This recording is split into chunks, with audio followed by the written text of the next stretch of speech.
11장 마가복음 말씀 함께 나누도록 하겠습니다. 오늘 이 사건은 무화과나무 저주 사건으로 이게 잘 알려져 있는 그런 말씀입니다. 그런데 여기서 우리를 좀 당황하게 하는 그 말씀이 다름이 아니라 무화과의 때가 아닌데 예수님이 배고프시다고 해서 시장하시다고 해서 무화과를 찾았는데 무화과가 없었지 않습니까? 근데 무화과의 때가 아닌데 이걸 저주하시는 이 사건이 그냥 보통 상식적으로 볼 때 이거는 아니지 않나 하는 그런 마음이 들어서 이 말씀을 볼 때마다 이렇게 목에 뭐가 걸리는, 소화가 안 되는, 목구멍에 뭐가 걸려 있는 듯한 그런 느낌으로 볼 수밖에 없는 그런 말씀입니다. 그러니까 그 이면을 이렇게 잘 이해가 안 되면은 그럴 수 있는 말씀인지라 왜 주님께서 이렇게 하셨을까? 왜 죄 없는 아무리 나무지만 아무리 정말 아무것도 아닌 것일지라도 죄가 없는데 왜 저주를 하실까? 이건 사리에 맞지 않나 하는 그런 생각이 들 수 있는 말씀입니다. 근데 이제 무화과나무의 생태를 아시는 분들은 이제 이게 이해가 되고 그리고 이제 소화가 되고 그래서 이게 영적인 의미들도 알게 되는데 일단 무화과나무 자체가 어떤 나무인지에 대해서 이게 생태를 잘 모르는 분들은 그런 오해를 하실 수가 있습니다. 주님은 완전하신 분이라 절대로 이유 없이 그러지 않으십니다. 그래서 이런 말씀을 볼 때도 우리가 이제 보고 좀 이상한데 그리고 지나갈 수도 있고 또 어느 때는 주님이 왜 이러셨지 하고 이렇게 의문을 가지고 이제 볼 수도 있겠지만 여기는 어떤 뜻이 있을까? 나는 이해가 안 되지만 이게 처음 봤을 때 저도 이걸 안 지가 얼마 안 됩니다. 그렇게 오래가 안 돼요. 이 무화과 나무의 생태를 알고 이것들을 추적한 게 서울제일교회 와서입니다. 그 전엔 저도 목사였고 그 전에도 전도사였고 신학을 했는데 수십 년을 모른 채 지냈어요. 그냥 왜 이러셨지? 뭐 이런 정도? 예. 이렇게 자세히 설명해 주지를 않았습니다. 그래서 이것들에 대해서 잘 이해가 없었는데 그래 이런 걸 볼 때 아무리 모르고 그래도 하여간 우리가 기본적으로 주님은 완전하시고 또 우리를 사랑하시고 우리를 위해 가장 좋은 것을 주시는 주님이시니 이것도 분명히 우리에게 도움이 되고 구원에 있어서 좋은 말씀이시고 우리를 풍성케 하는 말씀이 아니겠습니까? 그렇다면 이게 잘 모를 때라도 이것을 통해서 어떤 걸 가르치시려고 이렇게 이런 말씀이 기록되어 있을까? 이걸 어떻게 받아야 할까? 이렇게 해서 그러면 이제 우리가 받는 자세가 아주 좋은 자세죠. 그래서 성경에는 완료태와 미완료태 이런 태가 있는데 이런 태가 굉장히 중요합니다. 이 태는 자세거든요. 문자적인 자세도 있습니다. 문법적인 자세도 있고 인간의 자세와 태도가 하나님 앞에 굉장히 중요합니다. 그래서 우리가 뭘 얼마나 압니까? 성경을 또 주님의 세계를 영적 세계를 뭘 얼마나 알겠습니까? 알면 모르는 게 투성입니다. 우리가 우주를 얼마나 알까요? 우리가 지구를 얼마나 알까요? 우리가 인간을 얼마나 알까요? 우리가 내 옆에 평생 두고 사는 이 부부를 얼마나 알까요? 내 배우자를 아는 게 없어요. 조금 알아요, 조금. 그래서 모르는 게 더 많다. 이게 천문학자들의 고백 아닙니까? 우주를 알면 알수록 모르는 게 더 많다라는 걸 안다. 이게 정직한 고백이에요. 그래서 이런 걸 대할 때도 항상 그런 자세로 이걸 어떻게 이해해야 할까 하고 이렇게 주님께 이해를 구하고 또 영적인 뜻을 여쭙고 그렇게 대하면 더 많은 것을 풍성하게 주시고 오늘도 또 그런 시간이 될 줄 믿습니다. 예수님께서 이제 예루살렘에 딱 입성을 하시고 성을 이렇게 내려가시면서 성 들어가시기 전에 예루살렘을 향해서 막 우십니다. 우셔요. 왜 우셨을까요? 그게 이거하고 관계가 있습니다. 예루살렘이 완전히 타락을 했으니까. 왜냐하면 지금 처음 오시는 게 아니에요. 여러 번 오셨어요 벌써. 그래서 이스라엘의 상태를 알고 예루살렘의 상태를 아는 거예요. 그래서 야, 선민 이스라엘이 이렇게 많이 무너진 거죠. 우는 거죠. 그리고 앞으로 되어질 일을 보시니까 돌 하나의 돌 위에 남지 않고 다 무너져 내릴 이 예루살렘 성을 보고 아시니까 눈물밖에 안 나오는 거죠. 그래서 예레미야라고 불리우지 않습니까? 그래서 이제 입성하십니다. 성에 들어가요. 성 안에 뭐가 있어요? 이 예루살렘이 중요해진 이유는 뭡니까? 이 성 안에 성전이 있으니까. 성전을 향해서 성전을 쫙 돌아보십니다. 이게 오늘 11절 말씀이에요. 한번 보실까요? 시작. 예수께서 예루살렘에 이르러 성전에 들어가사 모든 것을 둘러보시고 때가 이미 저물매 12 제자를 데리시고 베다니에 나가시니라. 모든 것을 뭐 하시고요? 둘러보시고. 그러니까 성전을 샅샅이 보신 거예요. 그냥 이렇게 겉에서 한번 보시고 만 게 아니고 성전을 서치하신 거예요. 하나하나 조사하신 거예요. 조사. 예, 그러니까 목적이 있으시죠. 그동안 성전을 많이 오셨잖아요. 이 마지막 다 둘러보시는 거예요. 이 무너질 성전인데, 그리고 지금 어떤가 한 번 더 확인을 하고. 근데 이제 내일 이제 다음 주에 다루겠지만 성전 청결이 이제 다음 주에요. 월요일 날 하게 되는데, 근데 이 성전의 상태가 어때요? 완전히 무너져 있잖아요. 다 썩어 있고, 예, 뭐 매매하고 팔고. 그러니까 이게 그 당시에 보편적인 종교적인 배려를 통해서 이루어지는 어떤 상권이었는데, 예, 성전 안에서 그 밖에 성전에서 그 이루어지고 있는 어떤 그런 거였어요. 제사 물건을 파고 살고 팔고 하는 그런 건데, 그 속에서 행해지는 무너진 믿음 체계, 종교성, 어떤 신앙 체계, 그러니까 경제에 팔려버린 신앙, 세상에 팔려버린 선민 이스라엘의 가슴 속에 품고 있어야 될 하나님을 향한 신앙들이 송두리째 팔려버린 거를, 이게 그 유명한 바벨론 포로죠. 예, 애굽의 포로 생활을 하고 있는 이스라엘이죠. 신앙이, 믿음이 경제에 다 팔려버린 걸 보신 거예요. 예, 그래서 채찍을 드시는 거거든요. 아마 이 시대에 와도 채찍 드실 겁니다. 예, 왜냐하면 진배 없어요. 다른 바가 없어요. 그러니까 이제 그거를 다 보시는 거예요. 다 보시고 제자들을 데리시고 이제 베다니로, 성을 나와서 베다니로 가셔서 이제 쉬십니다.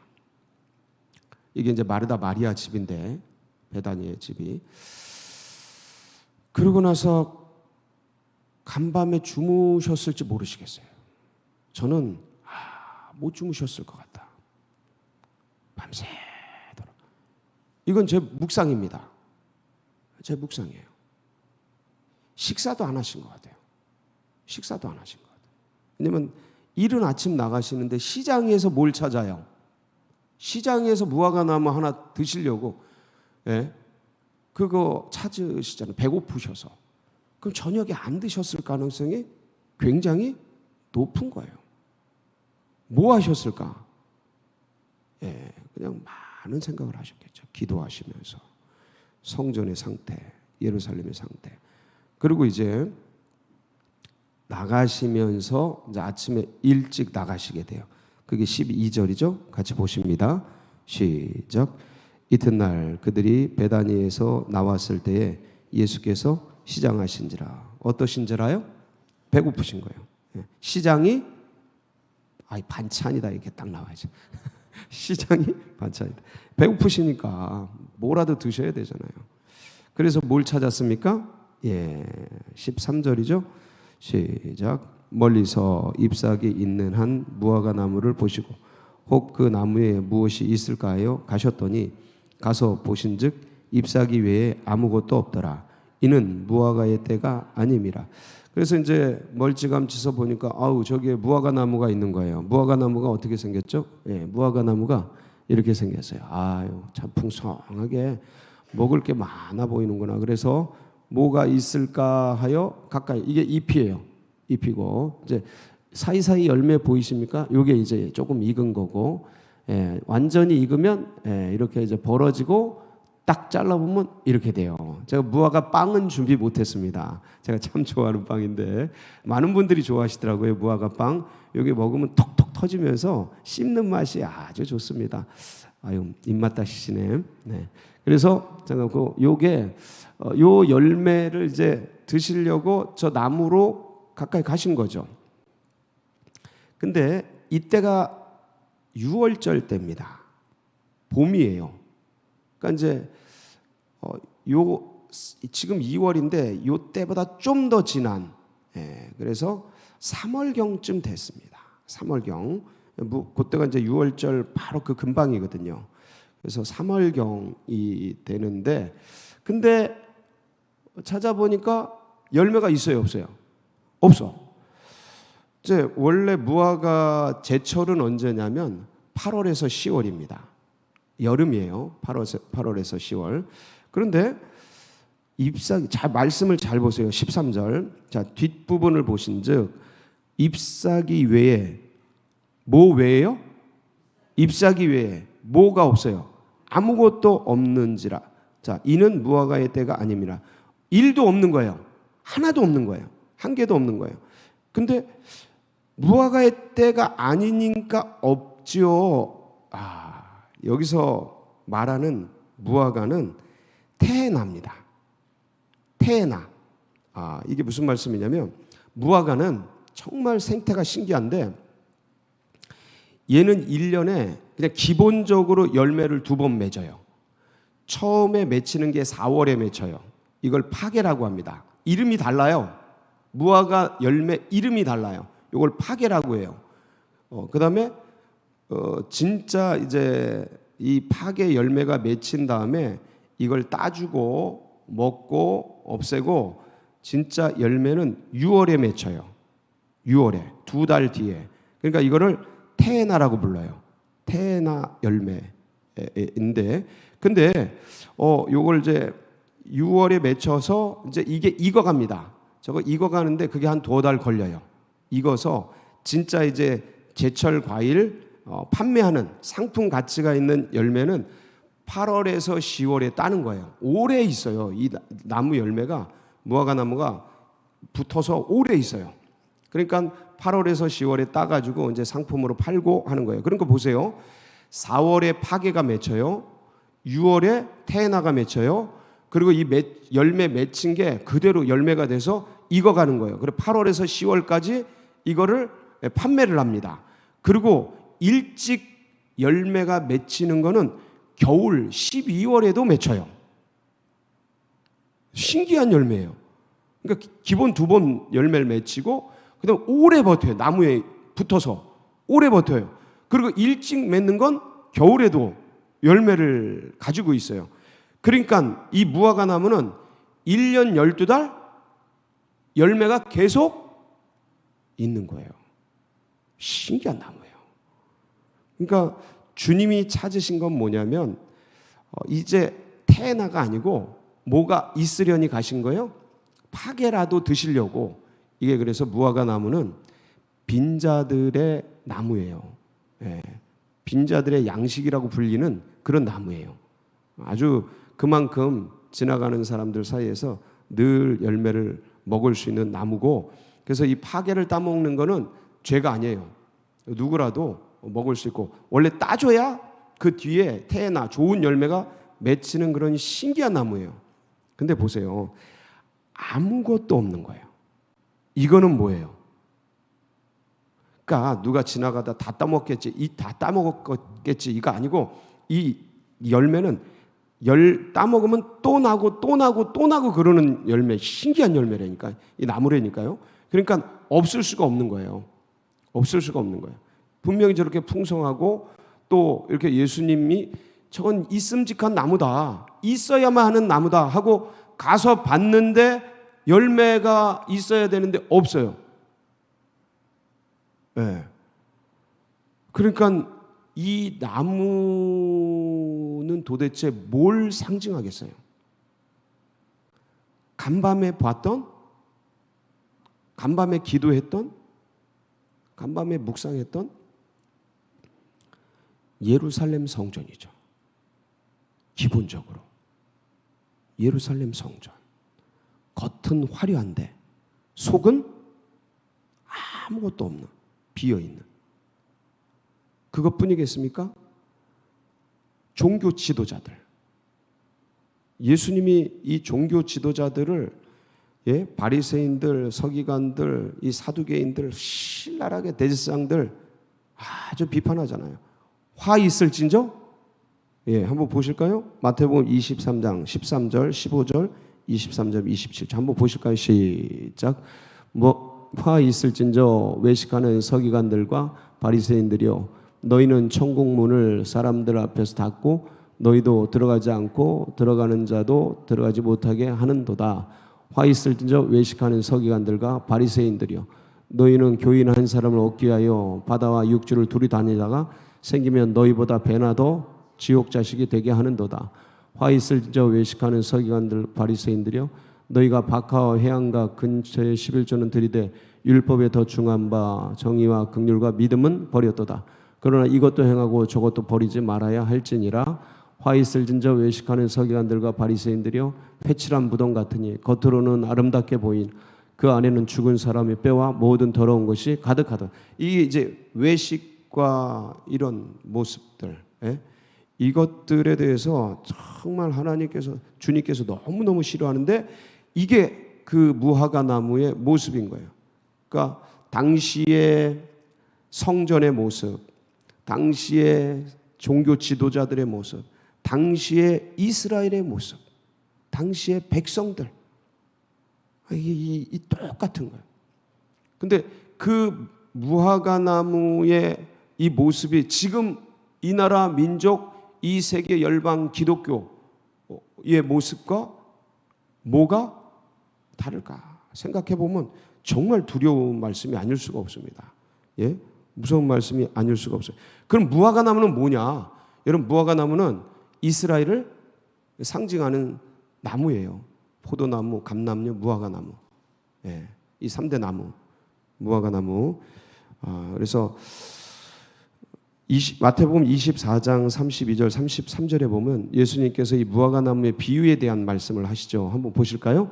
무화과 나무의 비유를 배우라. 그 가지가 연하여지고 잎사귀를 내면 여름이 가까운 줄을 아나니, 이와 같이 너희도 이 모든 일을 보거든 인자가 가까이 곧 문 앞에 이른 줄 알라. 32절 보면 여기서 무화과 나무의 비유가 나오는데, 이 무화과 나무가 뭘까 여러 가지 얘기가 있지만 기본적으로는 무화과 나무가 저게 이제 이스라엘을 상징한다 이렇게 하고, 지금도 이스라엘을 상징하는 나무가 무화과 나무인 것이죠. 그래서 이런 말씀들을 볼 때, 자, 그렇다면 이제 무화과 나무의 생태를 우리가 알았습니다. 그러면 있어야 될 게 없는 거예요. 한마디로 이 말씀은 무화과 나무의 때가 아닌데, 그러면 열매를 구하는 게 잘못된 게 아니고, 무화과 나무의 때는 8월에서 10월이에요. 근데 그 전에도 뭐가 있어야 돼요? 열매가 있어야 돼요. 이 6월절에는 파괴라는 정말 열매가, 먹을 만한 열매들이 있어야 합니다. 근데 없는 거예요. 배고픈 자들, 빈 자들, 가난한 자들, 헐벗은 자들을 도와주고 양식을 제공해주는 그런 나무의 역할을 지금 못하고 있는 거예요. 근데 겉은 어때요? 무성하고 너무 멋져요. 그러니까 사람들을 계속 유혹해. 계속 발길을 유혹해. 저기 먹을 게 있겠다. 그리고 사람을 끌어들여. 그 들어가 봤는데 있어야 될 게 없고 아무것도 없어. 사람들을 글로 빨아들여서 전부 실망하게 만들고 어렵게 만들고 괴롭게 만들고, 오히려 그러한 모습으로 사람들을 무너뜨리고 실망시키고 어렵게 한다는 것이죠. 그래서 이게 그러면 우리에게 시사하고 우리에게 지금 말씀하시는 바가 뭔가, 이러한 짓을 하는 것은 저주를 받는 거예요. 있어야 될 게 있어야 되고 없어야 될 게 없어야 되는데, 있어야 될 게 없으니까 저주를 받고 주님을 실망시키고 주님을 기쁘시게 하지 못하고 이 주님을 분노케 하고, 얼마나 분노하셨으면 저주를 선포하십니까? 이거 흔치 않은 일입니다. 거의 잘 없는 일이셔요. 그러니까 저주를 하게 하고, 그러니까 위선과 거짓과 사기. 근데 그런 줄도 모르는 이 나무, 그런 줄도 모르는 이스라엘, 그런 줄도 모르고 있는 이 종교 지도자들의 이런 모습을 볼 때 혹시 주님께서 이게 이제 우리라고 생각한다면 우리는 과연 그럼 뭐가 있어야 될까? 주님이 우리에게 때를 얻든지 못 얻든지 그때가 필요할 때가 있죠. 근데 그때가 아니더라도 우리에게 요구하시는 게 뭔가? 믿음이다, 믿음. 우리에게 언제나 요구하실 수 있는 게 믿음이다.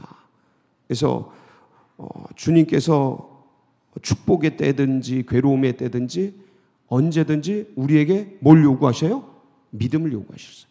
이거 때가 아닌데? 근데 그때 요구하신다니까.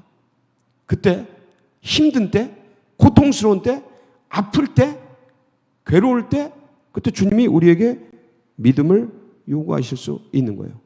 우리의 안에 진짜 이런 위기 때에, 진짜 이런 괴로운 때에 은혜의 열매가 있는가? 우리 안에 신앙의 열매가 있는가? 이때 진짜 도울 수 있는가? 아유, 힘들고 어려운데, 나도 힘든데, 너도 힘들고 나도 힘든데, 이때 무슨 자비, 무슨 사랑, 근데 그때 요구하실 수 있는 거죠. 근데 그게 없어. 그러니까 우리는 이때 힘든데 주님은 그때 있어야 된다는 거예요. 배고픈 자들을 위해서, 영혼들을 위해서, 하나님 나라를 위해서 있어야 된다는 거예요. 긍휼이 있어야 되고 자비와 사랑과 헤세드, 은혜가 있어야 된다는 것이죠. 힘들어요. 힘들어. 이게 어려워요. 위기의 때, 고난의 때, 그때 헌신을 요구하셔요. 그때 두랩돈을 요구하셔요. 그때 향유컵을 기뻐하셔요. 이게 힘들어요. 이게 이상한 게 아니고 주님은 늘 이러셔요. 때가 아닌데 요구하셔요. 괴로워 죽겠는데 없어 죽겠는데, 아니 우리 간증하시고 그 다음 부흥회 오시고 이런 분들 보면 힘들어 죽겠고 없어 죽겠고 괴로워 죽겠고 나도 어려운데 그때 요구하셔요.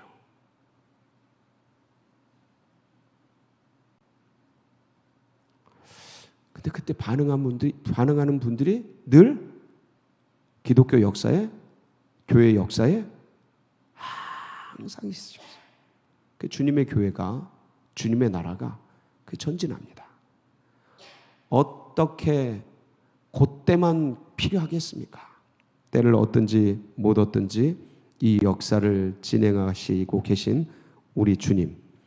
그래서 주님 앞에서 우리의 믿음을 날마다 점검하고 어렵고 힘들 그때에 주님이 원하시는 열매, 드려야 될 것 늘 가슴에 품고 오늘도 믿음 안에서 승리하는 복된 날이 되시길 축복합니다. 같이 기도하시겠습니다.